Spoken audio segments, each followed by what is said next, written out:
This week, we're focusing our entire broadcast on one of the most highly contested congressional races in the country, a race that happens to be here at home. The battle for the Kansas 3rd. Incumbent Democrat Congresswoman Sharice Davids wants to keep her seat for another term. She's once again facing Republican Amanda Atkins, who lost 2 years ago by more than 41,000 votes. But remember, a lot has changed since then. The Republican-backed state legislature redrew the makeup of the district earlier this year, overriding a veto to break up the state's only Democratic-leaning district, splitting Wyandotte County in half. Lawmakers also added more rural Republican-leaning areas in Miami, Franklin, and Anderson counties. That's one of a number of notable changes, and despite legal challenges claiming gerrymandering, the state Supreme Court let the new map stay in place. Today, we'll speak with both candidates to get their stances on the issues that matter to you. We begin with Congresswoman Sharice Davids. I want us to be addressing the root cause of issues and making sure that people have the resources they need to thrive. And that is everything from healthcare to education. Congresswoman's been very busy as of late with several campaign stops and pushes to address issues on everything from fentanyl to finances. Two-term representative is from an Army family born in West Germany, graduating from Leavenworth High School, one of the first 2 Native American women to serve in Congress. She's also the only Democrat in Kansas congressional delegation, which we'll get to now with Representative Davids here on Heart of the Matter. Thanks so much for coming in. We really appreciate it. Yeah, it's good to be here. Let's talk about the elephant in the room. Republicans in Topeka, they did some things to your district this year. They changed the face of the 3rd district. It is not quite the same as when you faced Amanda Atkins 2 years ago. First, how did that change sit with you personally? And then how do you adapt and work with new constituents? Yeah, so, you know, the redistricting happened all over the country. And certainly the Kansas 3rd has different lines than it did the first time I ran.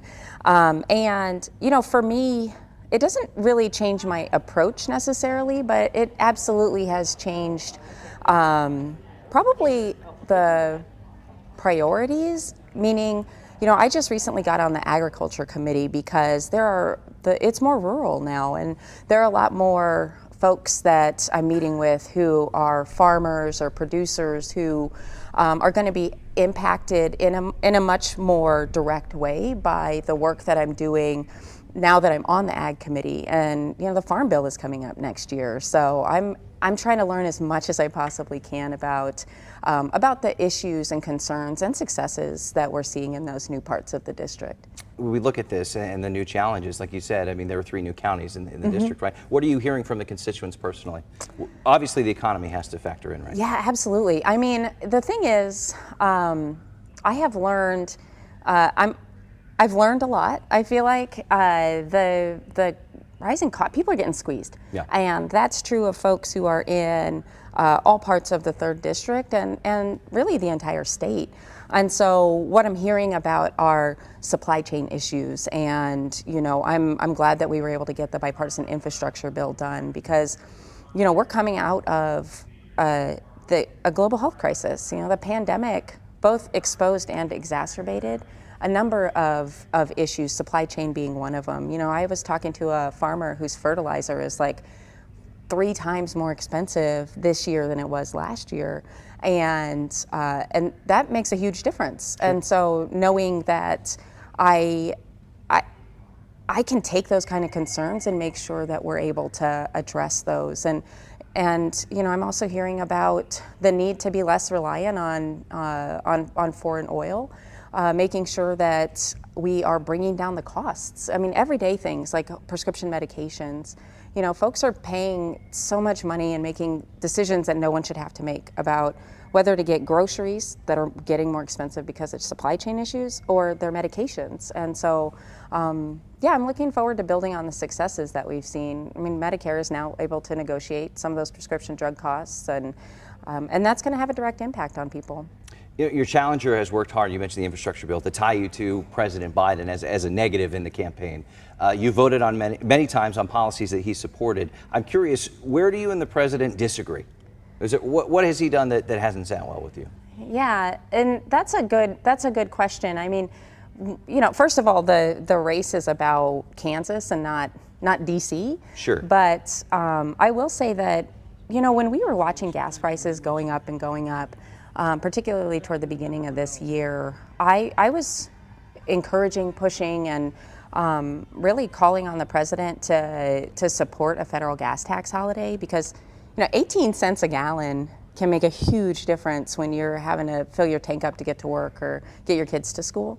And I was glad when he finally recognized that could get some immediate relief to people. But I think that at the end of the day, the most important thing is that I'm going to work with anybody, whether they're Republican or Democrat, if it's going to be good for our state and good for the Kansas Third.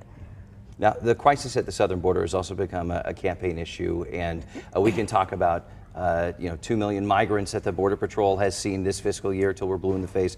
Fentanyl is a major issue. Then we've seen we've seen people die in our area from fentanyl. DEA says it primarily comes from Mexico.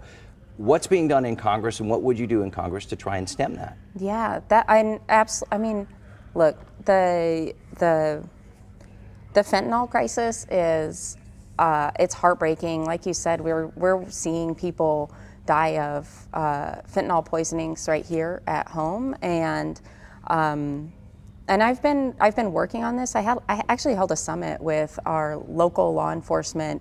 And I say local, meaning the folks who are working on that locally. It was a mixture of state level, some of the chiefs from our local police departments, and then the DEA. And one of the things that they shared with me, and why I decided to support some resources for increasing the technologies that are able to stop the influx of fentanyl and those chemicals both at the border and at our ports, because it's coming in through the ports as well.